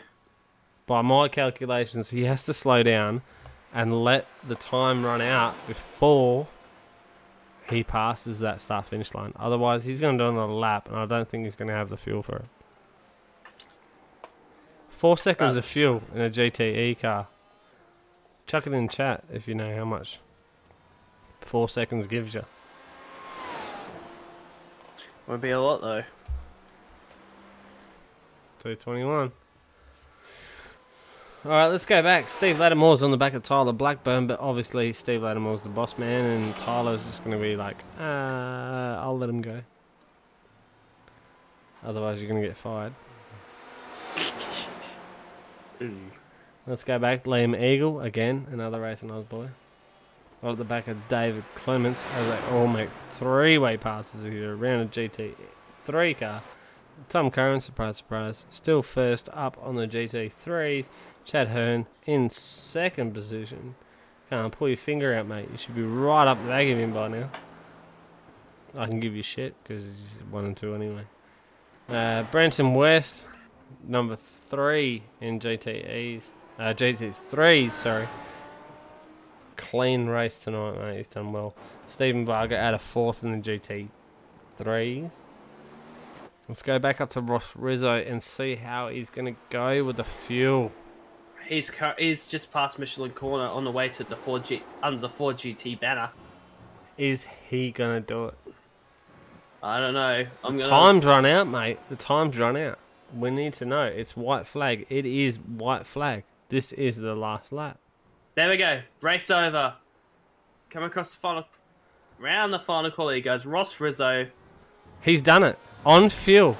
How close was that? That was within 10 seconds, mate. Within 10 seconds, he has done it. How is that on fuel? Has he got fuel? His car's not running. Oh, is he purposely? It's choking. Oh, it's choked. It's choked on the line. Oh. What did we say? Wow. Philip Morton, second position. James Wilson. coming around in third. How was that for fuel? Just did it in the nick of time. Craig Edwards in fourth. Well done. What a drive.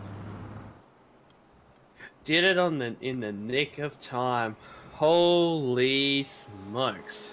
That could have ended so differently. But that was the thing. If the time ran out, like he had a buffer of no joke. I think that I worked it out in my head. Don't question me on it. Don't quote me on it. But no joke, 12 seconds. He had a 12-second buffer. And that would have been ended. Yeah, because he would have to do another lap. And that, as we could see by the Philip Morton stop, there was 4 seconds more. Philip took more fuel for an extra lap. It was playing a risk game. No, that was precise. That was on the perfect. ball. Like, no, I've got it in the bag. This is what's going to happen. Would be perfect. Definitely, that was amazing. Learn from that, Okay. kids. Learn from that, kids. Dave Clarence still in position on number 9, but he will possibly incur a penalty similar to that of a pit lane trundle time because he did not do his second compulsory pit stop. Who didn't do that? Dave. Dave. Busted. Whoa! Oh. PRT versus RT on the line. Liam Eagle, but that Yeah. wasn't for position though. Yeah, but that was David Clements though. So. Yeah. So cars finish across the line. Completely dark. Cannot see where we are. A few more cars on the line. Simon Lada, Darren Hudson. See who the very... Oh. Oh no! Mark Dial in the fence at the final corner. Oh, is But oh, does is not Chris lose gonna his spot, tag him? though. He's gonna tag him. Oh. And I believe Tom The Curran, last- here we go. Last couple of corners. it's the last. I think it's the last one. No, he's not. Chad Erb behind him. So this is RRT 1-2 again. Oh mate, I'm not even gonna go there with these two. Okay. No, We should just leave They're- it there permanently. 1, 2. These two. they're just in the league of their own. They're, like Oh, RRT. the car's not handling too well, but he knows it. He knows Chad's not gonna make no moves or anything like that. He knows Chad's 8 seconds behind him, 9 seconds behind him. So he's Lights just are cruising. blazing. He's just cruising. Yeah, just another cruisy finish to the line. Lights ablaze around the final Yeah, corner. look at the difference between Chad. So he's probably gonna slow down and go, oh, let's go for a photo moment. He is too, isn't he? Yeah, he is. Oh, you show ponies. But Oh, too look, little, Chad's, too late. Chad's not laying off. Forget it. Yeah, forget you. What? They got a hit. Chad, They got a hit. it's Chad. on broadcast, bro. You could have took him. Chad? Chad, calm down. Yeah, you could have taken him out, mate. Yeah, Yeah. you chicken shit. No, it's been a good race, man. Look, it's one of these races that you gotta say it's a slow, long, drawn out race. It's one of these races And look at where that. these guys are gonna resort to their team mentality, and it's not a shootout. It's not a it's a small endurance race for these guys. You probably Yeah. practice more than what these are. So, look, let's Look, FT1 just having their oh.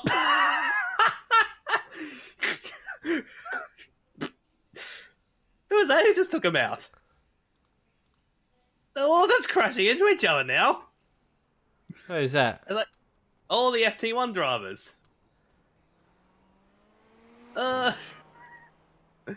Well, the race is over. Might as well YOLO. Yeah, that's it, pretty much. You're in the, too good, love it. I think that's everyone across the line. Is that right? No, Gary Fishweek looks like he's still got a bit of pace on him, so No, he's probably just messing around. Team see my boy. yeah. See where he goes. Oh, let's see who we got around and who's in the waiting room. I really need to talk to Ross Rizzo. Oh, I think that's a question for Ross Rizzo. So let's see if he's in here. He's currently in the waiting room. Ross, how you going? Very well, thanks, guys. What about yourselves? Hope you enjoyed the race. Oh yeah, we have. Yeah, it was a good race, mate. I gotta say something to you though. That fuel, the fuel on the last stop. We were looking at the times between you and Philip there. You planned that to perfection, didn't you? I actually expected to come out behind Phil. I was hoping to come out behind Phil because I was going to be marginal on fuel with the numbers that I had. Except, I don't know what happened. I'm guessing... I know my JRT changed the lap prediction on that lap, so I don't know whether Phil accounted for that, but that's where I think I got the time. But yeah, I actually planned to come out behind Phil because he was behind me the whole time. Would have been saving fuel and was expecting him to jump me in the pits. Well, I was kind of working it out there between the pits because it was a 4-second difference in the last pit stop there. I don't know if it was a major thing or not, but I was saying, no joke to Isaac there, that Ross had 12 seconds of a difference. If you crossed that finish line 12 seconds in front, you would have run out of fuel. Did you plan it? Like, did you run out of fuel on that finish line, or did you run out of fuel, or did you have enough for another lap? No, I only had enough basically to get back onto the back straight. That was it. So not much more. Your car was choking as you went past the finish line. No, it still had life in it. But yeah, not much more for a few corners. I did have to make sure that I got home because I was pretty tight. But just a couple of lifts and coasts, and the gap really helped me to manage what little problems I had. Yeah, no, that was awesome, mate. That was an awesome drive from you. We had a quick chat in YouTube chat before you jumped in, and I didn't actually understand that you were actually in this race when you said it. But yeah, mate, from the start there, you kind of gave it everything and all that you had tonight. So what a good drive from you. The strategy played out, and it was so clean. It was so clean of a drive. It was awesome. So, do you want to thank anyone, mention your sponsors and all that? Yes, first of all, thanks very much to AMF for running the series and letting me run tonight. It was an absolute pleasure, and hope to come back in the future. Also to Phil for a fantastic race tonight. Congrats to FT1 on their result as well. And a big thank you to the boys at Trick Sim Sports, Trick Custom Fabrications, and Knight Rider Designs. And congratulations to you guys on the broadcast channel launch.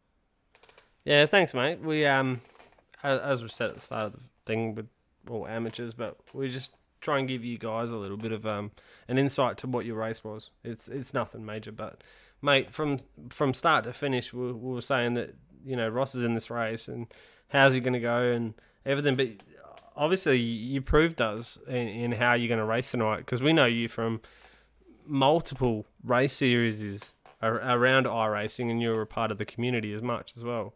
So no, it was awesome to see you jump into this race and basically have a good run. You were playing cat and mouse for a bit there with you and Philip. I think it was like 4, 5, 6, and I don't know, probably in the next 5 after that. So no, it was awesome to watch you guys race. Your racecraft was perfect, and you had respect for each other, and it was a good race. So thanks to you to jump back into the AMF Dev Series. Yeah, thanks very much. Well, you got to race this track quite clever because it's hard to pull away. So you just got to race smart, keep it clean, and stay on the black stuff. And as Phil and I proved, you get good results. Definitely. That's it. All right, mate. Ross, you have a good night, mate, and thanks for jumping in. Thanks very much. Enjoy the rest of the night. All right, let's bring in Brenton West. He was a GT3 driver. Isaac, hit it up. Will do. Hi, Brenton. How you going? Oh, it shows his little green symbol. He's not talking. Something wrong with his microphone there. You there, Brenton? You are lining up, but we've got we're hearing nothing from you. All right, we'll try that in a minute. All right, let's try Philip Morton. Phil, how you going? Not bad, and you? Yeah, not too bad, mate. How's that run for you? A lot more difficult than I expected, actually. Thought it was going to be a little bit smoother than that, but so once some of the traffic got involved, trying to keep on Ross's backside was really hard. Yeah, it would be with not only on the track but also in pit lane. We're looking at all the pit lane times between you and Ross, and the first one was really tight, and all of a sudden in the second pit lane trundle time, you were a little bit slower than Ross. Yeah, I lost about 3.5 seconds in that, mostly because I took another 5 litres of fuel than Ross, I think. So, my bad. but yeah, no, it's really. I was hoping to be a little bit closer coming out of there. I think I could have closed down that gap a little bit. Yeah, slowdowns and traffic. So, ended up losing out about 5 seconds more. Yeah, because we were working that out by the end of the race. We're having a look at the timing screens and the pit stop times as well, because it was a 4-second difference in the pits, and we were wondering if Ross actually had enough fuel to make it, and he was within 12 odd seconds before the time ran out, before the white flag that was his last lap. So technically, if he didn't make it in time, that you would have won that race out of him running out of fuel. Yeah, exactly. I was trying to play the slightly longer game and make sure that I had enough fuel to get past and at least be able to get in around another lap, potentially, if we got that far, but I didn't think we would, so I think I had about an extra 2/3 of a lap of fuel on board. So something close to that. I've got to ask you a question, right? Between, 3, 4, 5 laps, lap 3, 4, or 5 and that, you would chopping and changing your positions. How was the car handling? Lovely, actually. I was enjoying it. The pace, top end pace of the two cars was so close. I was just staying back behind Jimmy and Ross initially, just save a bit of fuel. Didn't need to lead, so I was just keeping back. And then, I think Jimmy made a slight mistake, which let me through at Arnage. So I stuck on the back of Ross, then he got a slowdown. I went past him, then I got a slowdown. He went back past me. So it was a bit of cat and mouse there going on for a bit. Yeah, he was wanting to stay behind me and save fuel, and I can totally understand that. And then, I got my slowdown, so he had to go back in front again. But, oh well. It happens. No, it was a really good race from the position of trying to keep up with the whole entire track of what was going on. We were trying to play out in our minds of what was going to happen, especially with the fuel strategies as well and looking at the numbers. But you guys were playing cat and mouse the whole entire race, and it came down to the fact that who had the pit stop. We were watching at the pit stop to see who put the fuel in, and who was going to go for it. You know what I mean? Yeah. I actually changed my pit stop strategy to match Ross. I was actually intending on going in 1 lap earlier than I did.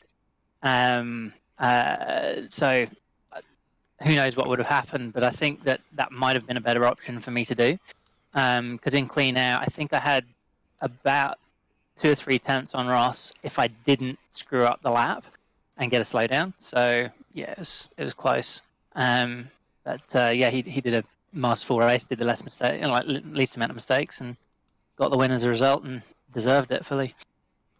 No, it was very respectful driving, mate. If you want to give it a shout out to any of your teammates or your sponsors, mate, have a crack now. Oh, the teammates, they're all great. Just wanted to give a shout out to Darren Hoxham and Daniel Cheney, new entries to FT1. Of course, all the usuals, regulars, Taylor, Jimmy, and Chris, because they're awesome guys and do this more often than I do at the moment.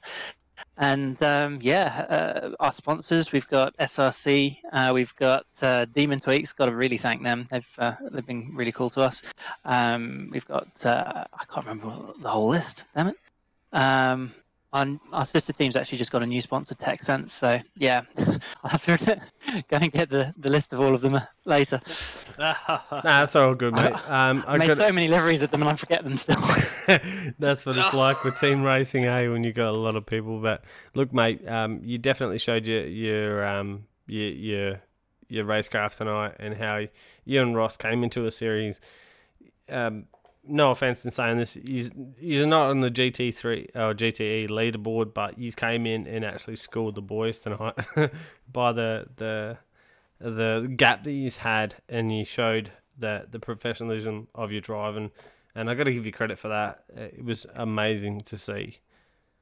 So thank you very much. Yeah, thanks for jumping in tonight, mate, and I hope to see you again in another Dev series, or even jump in the practice sessions, as we say in the AMF Dev series. That look, we have two practice sessions a week, and everyone helps everyone out, and yeah, it's awesome to see. So I appreciate your time in the series, and I hope you come back. Oh, definitely. Hopefully, I'll have a bit more time next season. So this season's just been a little bit tough with Daytona and the other, like we're prepping for Sebring now, and we had the Bathurst 12-hour and all of that sort of stuff. So it kind of got a little bit too much to do. AMF as well, but yeah, next season definitely I'll try and make the time slot on Sunday to do it. Well, there you go. As you heard from the horse's mouth, watch out for these boys in the Sebring 12-hour. It'll be fun. Thank you very much. No worries, mate. Thanks for dropping in the commentary box, mate. Thanks, Phil. No problem. See you guys later. See you, mate. All right, mate. That's been an awesome run tonight. Hopefully there was not too many technical dramas, and it was some entertaining. How you going, Isaac? Yeah, good. Well, exhausted by the sounds of it. Exhausted. Charged. Oh, look, we had a few technical dramas, and that's how it goes. But look, from a standpoint of podium broadcasting, you have to give yourself a name. So that's what we did. I like that name and I love it. So hopefully in the future that we have a little bit more. We have 4 broadcasters total. Four commentators total and 2 broadcasters. And we've got a lot happening. So if all goes well and everything goes well, it'll be 6 nights a week that you'll see some racing action. We've got 2 nights of dirt racing, 2 nights of V8 racing, and then we have two nights of GTE, GT3 racing, and then once a month we have endurance season racing. So look, hopefully everything turns out well. Hopefully we can pull it together and iron out these technical issues. A few thanks that we got to say. Look, Jay Kennedy, SimSpeed, mate, you've been more than happy to answer my messages when I send you. He's the god of broadcasting.